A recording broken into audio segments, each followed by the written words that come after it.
سینوها د فرعون د ځانګړي طبیب یادښتونه له میلاد څخه 1450 کاله وړاندې.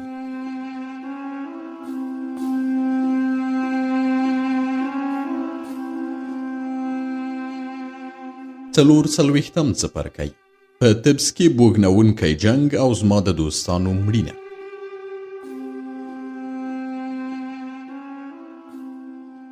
په طبس کې جنگ پیل شو. داسې جنگ چې د طبس نور ټول جنگونه ورته ډیر کوچني ول. 3 ورځې او 3 شپې په طبس کې خلکو یو بل ووژل. کورونو ته یې اور ورته کړ چې د شپې پر مهال د جنگ ډګر ولیدلی شي. تورپوستو عسکرو او د شردن سپاهیانو هم کورونه وسوځول. هر څه چې به یې لیدل لوټل به یې او پر هر چا چې به یې وس ورسید وژل یې. د هغوی له نظره ښکراور او صلیبیان یو شان ول او دواړه یې وژل. د دغو عسکرو قمندان همغه پیپیت آتون و چې ما مخکې وویل. د امون د معبد په مخ کې د قوچانو په واټ کې خلک قتل عام کړل او د نوي خدای آتون سخت پیرو و. خو په دې وخت کې خپل نوم بدل کړی و او پر ځان یې د پیپیت آمون نوم ایښی و. آمی دغه کس د شردن او تورپوستو سپاهیانو د قمندانۍ لپاره غوره کړی و ځکه چې فکر یې کاوه د فرعون تر ټولو تکړه سپاهي دی. په کومه ورځ چې جنگ پیل شو زه د تمثالکۍ میخانې کې وم. هلته مې د پخوانیو مریانو او نوکرانو د ټپونو علاج کاوه او هغوی به په زړورتیا سره جنګېدل. مرید په دې شپو ورځو کې د پټیو او نوکرانو او ټوکرانو د برابرولو مسؤلیت پر غاړه اخیستی و. حتی زما او کاپتا جامې د پټیو د جوړولو لپاره شکولې وې. کوچني تهوت هم هغو ټپیانو ته اوبه ورکولې چې تږي به ول او پر لاره به نشو تللی. پر 3مه ورځ جنگ د طبس بندري سیمې او د بېوزلو محلې ته راغی. تورپوستي عسکر او د شردن سپاهیان چې د جنگ لپاره روزل شوي ول د خلکو په وژلو سره یې د بېوزلو د سیمې په کوڅو کې وینې بهولې. ښکېلو غاړو بندیان نه منل او که څوک تسلیم شوي وی سمدستي وژل کېده. مریان او جوالیان چې پوهېدل که تسلیم شي وژل کېږي نو تر وروستۍ سلګۍ یې جنګ کاوه. پر 3مه ورځ د مریانو او نوکرانو مشران د شرابو د اوربشو د اوبو د څښلو او ډوډۍ لپاره میخانې ته راغلل. ماته یې وویل سینوها ته دلته بېځایه د ټپیانو د معالجې لپاره زیار باسې ځکه ټول دغه زخمیان چې تای ټپونه ورتړلي دي د ښکراورو له لوري وژل کېږي. که ته لیواله یې چې په بندري محله کې پټ شي نو هلته ستا د پټېدا لپاره یو ځای شته او څوک به پوه نه شي چې ته پکې پټ یې. ومې ویل زه د فرعون ډاکټر یم او څوک دا جرأت نه لري چې د سلطنتي ډاکټر لوري ته لاس اوږد کړي. کله چې پخوانیو مریانو او پنډیانو دغه خبره واورېدله ویې خندل. د اوربشو اوبه او شراب یې وڅښل او د جنگ لپاره له میخانې څخه ووتل. پر همدې ورځ کاپتا هم ماته نږدې شو او ویې ویل سینوها ستا کور د بېوزلو په محله کې سوځي او ښکراورو ستا د نوکرې موتې خېټه هم ورڅېرلې چې غوښتل یې ستا د کور دفاع وکړي. اوس هغه وخت راغلی چې جامې بدلې کړي او د سلطنتي طبابت جامې واغوندي چې کاهنان او افسران ته د فرعون د ډاکټر په جامو او نښان کې وګوري ستا احترام وکړي او ودې نه وژني. مرید په زاریو سره زما لاس ونیوه. وی ویل سینوها همدغه کار وکړه چې کاپتا وایي. که د ځان ساتلو لپاره دا کار نه کوي نو زما او د کوچني تهود ژوند وساته.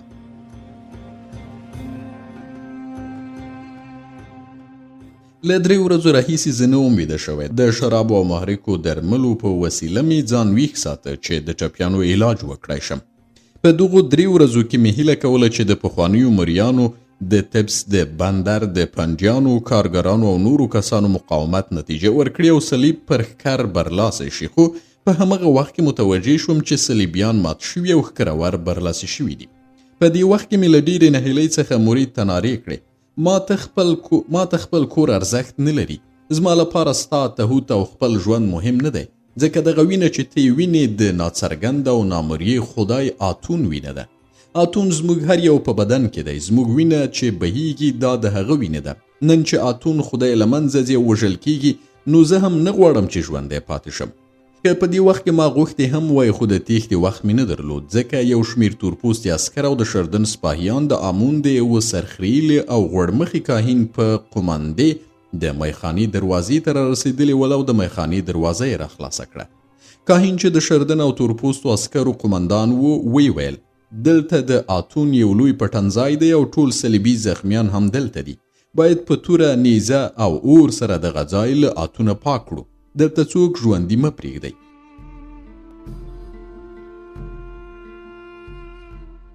هغوی زما په مخ کې ټول هغه زخمیان ووژل چې ما معالجه کړي ول. تورپوست او د شردن سپاهیانو ټوپونه وهل او په دواړو پښو به یې د زخمیانو په خېټه کې ځان واچوه او د ټپیانو له تړل شویو ټپونو وینو دارې وهلې. زما د سترګو په مخ کې یو تورپوستی عسکر د ګروز په یو ګزار سره د کوچني تهود ماغزه باد کړل. تورپوستو سپاهیانو غوښتل زما په مخ کې مرید ته هم سپکاوی وکړي او له دې کبله چې دې ښځې سخت مقاومت کاوه نو په یوه شیبه کې د هغې په خېټه او ټټر کې نیزه ننیسته. کله چې ما غوښتل له هغې سره مرسته وکړم ومې لیدل چې د عسکرو قمندان کاهن پر سر باندې په ښکر ووهلم. زه پر ځمکه ولوېدم، نور پوه نه شوم چې څه کېږي. کله چې په هوش راغلم لومړی مې فکر وکړ چې په لویدیځه نړۍ کې یم. بیا مې هغه کوڅه وپېژنده چې د تمثال لکۍ میخانه پکې وه. ومې لیدل چې میخانه په اور کې سوځي او د اور لمبې ترې پورته شوي دي، خو د میخانې په مخ کې کاپتا تورپوستو او د شردن سپاهیانو ته شراب او د اوربشو اوبه ورکوي. تېرې پیښې را په زړه شوې. د تهود د ماغزو تیتو پرک کېدل او د مرید په خېټه کې د نیزې ننوتل مې سترګو ته ودرېدل. غوښتل مې پاڅم خو ونه توانېدم او ځان مې پر ځمکه راکاږه تر دې چې د میخانې دروازې ته ورسېدم. هڅه مې وکړه چې میخانې ته ننوځم او له تهود او مرید سره یو ځای شم. هلته مې جامو اور واخیست. ناڅاپه کاپتا ولیدم، نارې یې کړې. راغی، زه یې له اوره وایستم او د کوڅې په خاوره کې واچولم چې د جامو اور مړ کړي. له دې کبله چې تورپوستو عسکرو د شردن سپاهیانو خندل ممکنه وه چې ما ووژني، خو کاپتا وویل دغه سړی ډاکټر او د آمون د معبد کاهن دی، ځکه چې که کاهن نه وای نو په دارالحیات کې درس ویلو ته نه پرېښود چې ډاکټر شي، خو د تیرو څو ورځو پیښو له امله لیونی شوی نه پوهېږي چې څه وکړي. زه د کوڅې په منځ کې په خاورو کې ناست وم. سر مې په دواړو لاسونو کې نیولی و، اوښکې مې تویېدلې او ویل مې مرید ته چیرې یې؟ ولې ستا مهربان وجود په خپل څنګ کې نه احساسوم؟ کاپتا راته وویل غلی شه، تر دې ډېر لیونتوب مه کوه، ځکه چې ستا لیونتوب تر هغه ډېره بدبختي رامنځته کړه چې فکر یې کېده. خو زه نه شوم غلی کېدی او په چغو مې ژړل. کاپتا د دې لپاره چې ما غلی کړې وویل زما باداره په دې پوه شو چې خدایانو بدبخته کړی، ځکه هغه راز چې نه ما او نه مرید تا ته وایه دا دی تهود ستا زوی و. له دې کبله چې تا له مرید سره ژوند کاوه او تا څخه امیندواره شوې وه، دغه ماشوم یې زیږولی و، خو تو دومره پرې ګران وې چې نه یې غوښتل د هغه ماشوم شتون د دې سبب شي چې ستا په شان د یو سړي حیثیت او ابرو چې درباري ډاکټر یې له خاورو سره خاورې شي. له همدې امله یې ونه ویل چې دغه ماشوم ستا زوی دی، ځکه چې بیا به مجبوره شوی وي چې له هغې سره منګی مات کړي او هغه ستا رسمي میرمنه شي. مرید په وار له ما سره خبرې وکړې او هر ځل به یې ویل نه غواړي چې خلک داسې ښځه د سینوهه رسمي ښځه وګڼي چې هغې په میخانه کې خدمت کړی وي. دغسې میرمن د دې وړتیا نه لري چې د هغه تر څنګ ژوند وکړي. نن سبا په طبس او د مصر په نورو ښارونو کې داسې کسان ډیر دي چې وایي موږ په تمساح میخانه کې د مرید له لاسه شراب څښلي دي.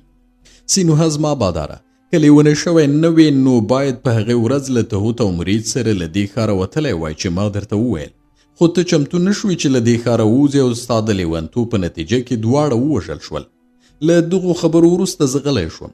یوه شیبه مې ورته وکتل، ومې ویل ته رښتیا وایې؟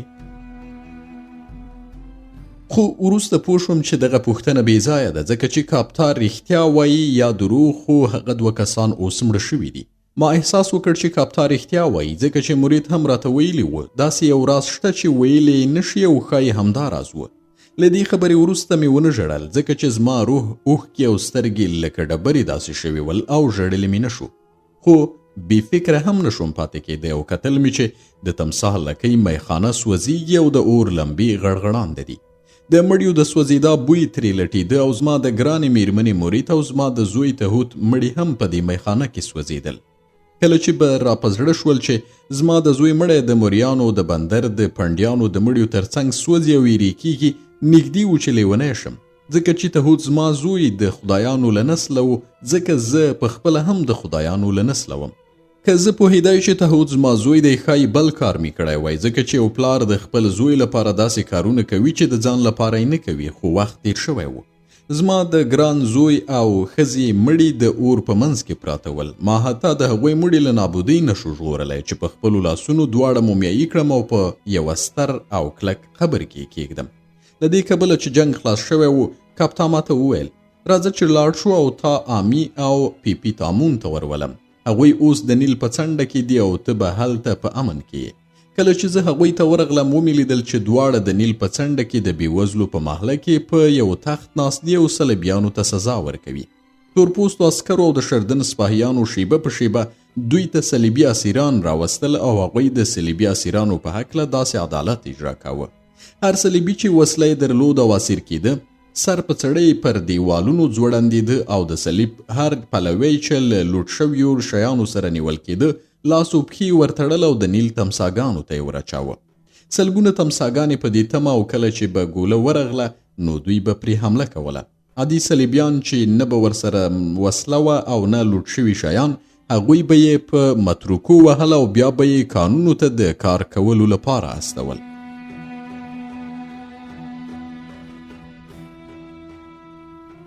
د صلیب د پیروانو میرمنې به یې تورپوستو عسکرو د شردن سپاهیانو ته ورکولي چې وینځي یې کړي. د دې کبله چې د صلیب د پیروانو په کورونو کې بل څه نه و پاتې چې د آمون او نورو خدایانو پیروان یې لوټ کړي نو د هغوی زامن یې اسیرانول او بیا به یې د خرڅلاو لپاره بازار ته بیول. د صلیب د پیروانو په دار کېدلو په سینه اچولو او متروکو وهلو د نیل څنډه په یو لوی قتل ځای او د شکنجې په یو مرکز بدله کړې وه. د دې لپاره چې آمی د آمون د کاهنانو مینه او توجه را جلب کړي ویل به یې زه به د مصر له خاورې چټله وینه لرې کړم. پیپیتامون هم په بېرحمۍ سره د آتون پیروان وژل او په متروکو یې وهل چې کانونو ته یې بوځي. هغه د دې لپاره دغه کار کاوه چې کله د آتون پیروان په تبس کې بریالي شوي ول د هغه کور یې لوټ کړی و او د هغه پیشوګانې وږې پاتې وې. پیپی دغه خبره نشوه هیرولی نو په دې وخت کې فرصت ترلاسه کړی و چې د آتون له پلویانو څخه د ځان او خپلو پیشوګانو غچ واخلي. د نیل پر څنډه 2 ورځې وژنه روانه وه. پر دویمه ورځ د نیل په ساحل کې د بېوزلو د کورونو ټول دیوالونه د هغو کسانو په مړو ډک شول چې سر په څړۍ یې په دیوالونو پورې راځوړند کړي ول. د آمون کاهنانو پر بله ورځ خوشحالي کوله او د خپل خدای مجسمه یې پورته کړې وه. د هغه لپاره یې قرباني وکړه او خلکو ته یې په خطاب کې وویل له دې وروسته به په مصر کې کاختي نه وي او څوک به اوښکې تویې نه کړي. د دې لپاره چې آمون راستون شوی دی د هغه خدایي بیا را ژوندی شوي او آمون به هغو کسانو ته برکت ورکړي چې پر هغه عقیده ولري. اوس کارونه پیل کړئ د آمون په کروندو کې تخم وشیندئ او ډاډه اوسئ چې آمون به د هغه تخم په بدل کې چې تاسې په ځمکه کې کرئ 10 برابره دانه درکړي او په مصر کې به غنم خپل ارزښت له لاسه ورکړي. خو په واقعیت کې نه په مصر کې کښتۍ ورکه شوه او نه هم په تبس کې ګډوډي پای ته ورسېده. تورپوستي عسکر او د شردن سپاهیان د تبس د ښار د نارینه‌و ښځو او ماشومانو د ژوند خاوندان ول. هر څوک چې به یې زړه غوښتل هغه یې وژل. دغه راز له هرې ښځې سره چې د دوی زړه غوښتل تفریح کوله او د هغوی زامن به یې خرڅول. عسکرو ځینې کسان هم ووژل چې د آمون پیروان او کرورو څخه ول ځکه دوی نه آمون پیژاند او نه آتون. د دوی یوازینی هدف د فلزاتو ترلاسه کول او له ښځو سره تفریح کول و. نه آمی د دغو عسکرو مخه نیولی شوه نه پیپیتامون او د فرعون مامورین خو په تبس ښار کې بیخي بېوسه شوي ول ځکه چې د آمون کاهنانو فرعون له پاچاهۍ څخه څنډې کړی و او ویل یې چې هغه دروغجن او ملعون دی. دوی ویل فرعون باید له دې وروسته پر مصر حکومت ونه کړي او باید د هغه ځای ناستی تبس ته راشي او د آمون په مخ کې رکوع وکړي نو هغه وخت به بیا د مصر فرعون وبلل شي.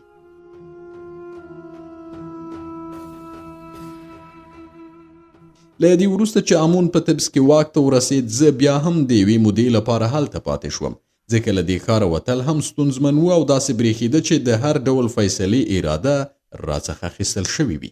زه پر لاره تلم او ډوډۍ مې خوړله خو ځان مې نه پیژاند او ته پر یو کس بدل شوی یم چې خپل ځان نه پیژني. د افق په ښار کې هم له فرعونه احوال نه راته خو د هغو اوازو په اساس چې تبس ته را رسېدې پوهېدم چې په افق ښار کې هم حالات ناسم دي. آمی غوښتل افق ته لاړ شي نو له همدې امله یې پیپیتامون د تبس حکمران وټاکه او له هغه وروسته دی روان شو.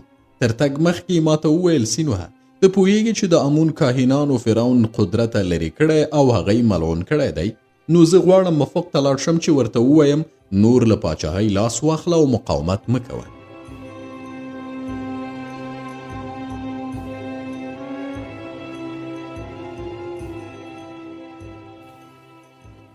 په دې سفر کې غوره ده چې تا هم له ما سره ولاړ شي، ځکه کله چې زه غواړم اخناتون له سلطنته لرې کړم نو ستا په شان د یو ډاکټر شتون را سره ډېر ګټور دی. آیا ته له ما سره یو ځای افق ته ځي؟ ومې ویل هو ځم، ځکه چې فکر کوم خدایان غواړي ما وازمایي چې زما د صبر کاسه ډکه شي او له دې اړخه مې تر نورو غوره کړي، نو دغه تجربه هم ضروري ده. خو آمی پوه نه شو چې زه څه وایم. بیا دواړه د افق ښار پر لور روان شولو. په دې وخت کې چې موږ د افق پر لور روان شو، هورمهب هم له تانیسه د افق پر لور خوځېدلی و. موږ د دې لپاره چې افق ته لاړ شو د نیل اوبو له بهیر سره مو یو شان سفر پیل کړ، خو هورمهب د سیند د اوبو د بهیر په مخالف لوري را روان و. زه خبر شوم چې د هورمهب په لاره کې د ښارونو اوسیدونکو د آمون پخواني معبدونه پرانیستي دي او مجسمې یې بیرته درولې دي، خو هورمهب نیوکه پرې نه کوله او غوښتل چې ډېر ژر افق ته ورسیږي. هغه فکر کړی و چې آمی غواړي په ټول مصر کې قدرت ترلاسه کړي او هورمهب نه غوښتل چې دغه سړی په مصر کې تر ټولو لوی قدرت ولري. کله چې موږ افق ته نږدې شو پوه شو چې د افق ښار لکه لعنت شوی ښار داسې دی، ځکه چې دې ښار ته ټولې تلونکې لارې د آمون د ښکرورو کاهنانو او پلویانو له لوري بندې شوې وې او اجازه یې نه ورکوله چې څوک دې ښار ته ننوځي. هغه کسان چې له افقه به وتل په یوه شرط اجازه ورکول کېده چې تر وتلو مخکې آمون ته قرباني ورکړي او وښیي چې پر آمون عقیده لري، که نه له دې پرته به یې هغوی په متروکو وهل او کانونو ته یې استول. د آمون د کاهنانو له اجازې پرته چا د نیل له لارې چې د افق اصلي لاره د سفر نشو کولی، ځکه چې دغو کاهنانو د نیل لاره هم په میسي ځنځیرونو تړلې وه. آمی د دې لپاره افق ته روان و چې فرعون د سلطنت پرېښودو ته مجبور کړي او کاهنان هم پوهېدل چې آمی د دوی نږدې متحد دی، نو زموږ د کښتۍ پر وړاندې یې میسي ځنځیر پرانیست او موږ تیر شو.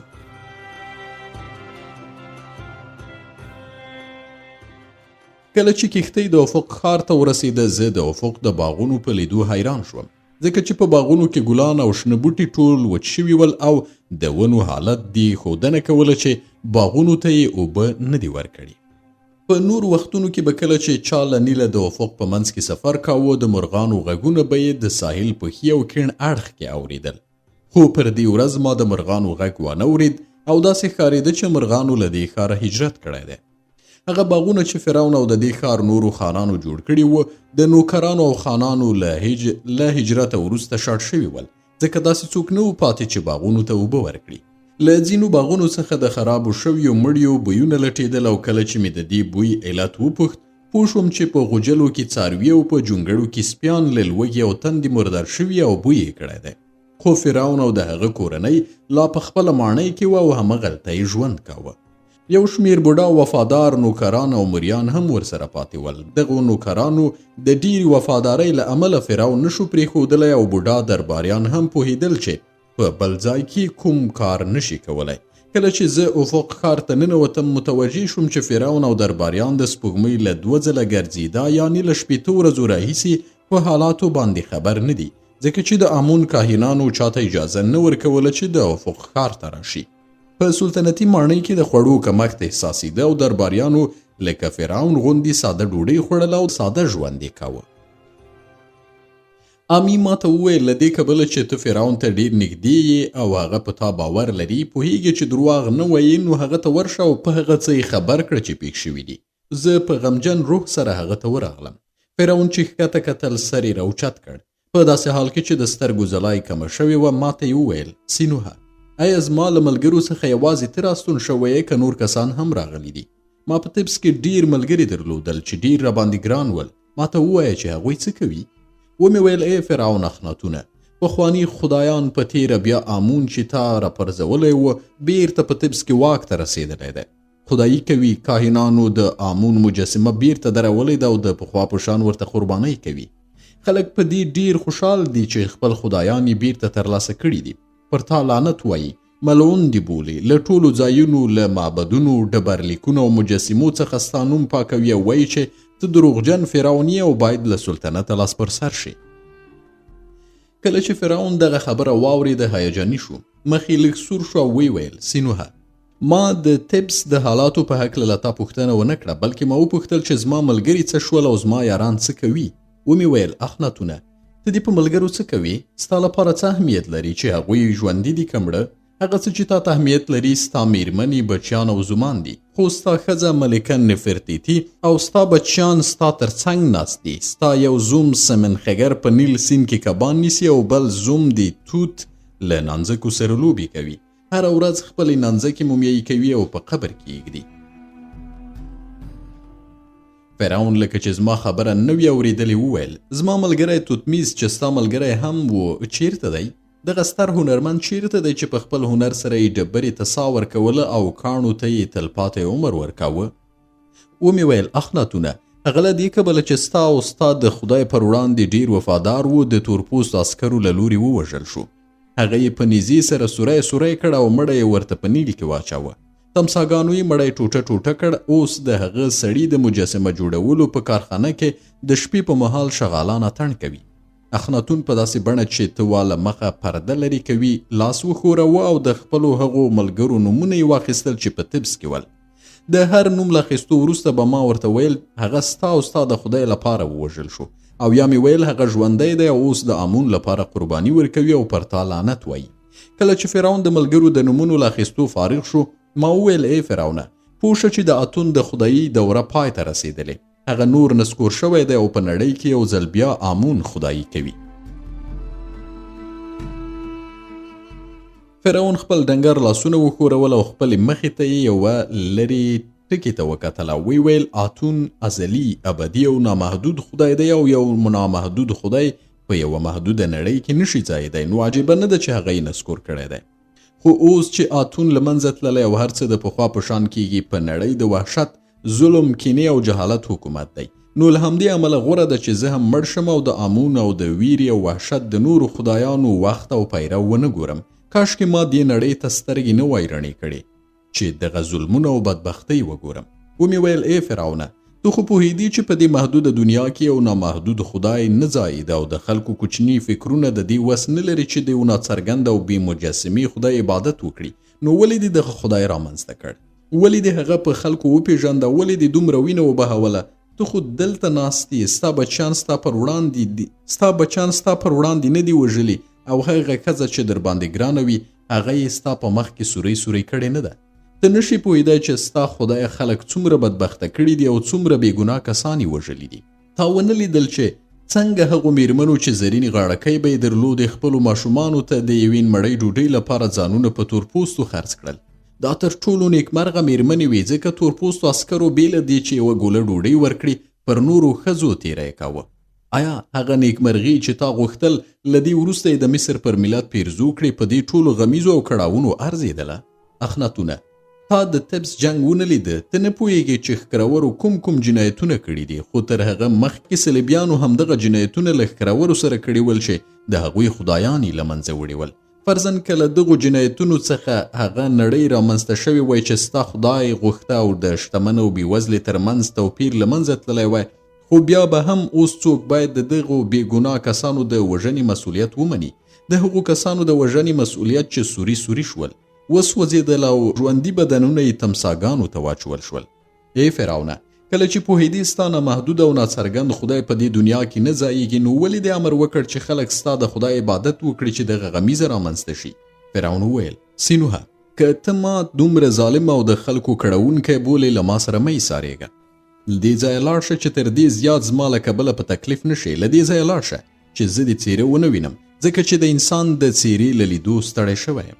خو زه د دې پر ځای چې لاړ شم د اخناتون پر وړاندې پر ځمکه کېناستم او ومې ویل: ای فرعونه، زه له تا څخه نه ځم، ځکه ښکاري چې زما د برخلیک لوښی لا نه دی ډک شوی، باید تر دې زیات ډک شي، بیا تګ اسانه دی او ټول تللی شي، خو کله ناکله پاتې کېدل همت غواړي.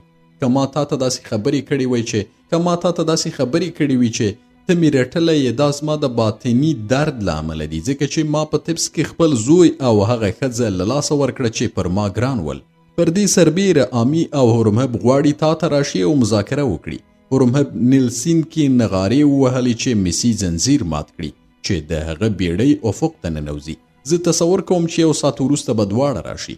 فرعون زهرجنه مسکا وکړه، وی ویل: آمي د جنایت مجسمه ده او هورمهب د توري او نیزې. آیا اتون داسې کمبخته کړی یم چې یوازې دغه 2 تنه ماته وفادار پاتې دي چې زما پر لور راځي؟ له دې وروسته فرعون خبرې ونه کړې. زه هم غلی شوم تر هغه چې آمي او هورمهب راننوتل. زه د هغو له سرو شویو څېرو څخه پوه شوم چې له یو بل سره یې لانجه کړې وه او په جنجال سره سلطنتي ماڼۍ ته راننوتي دي.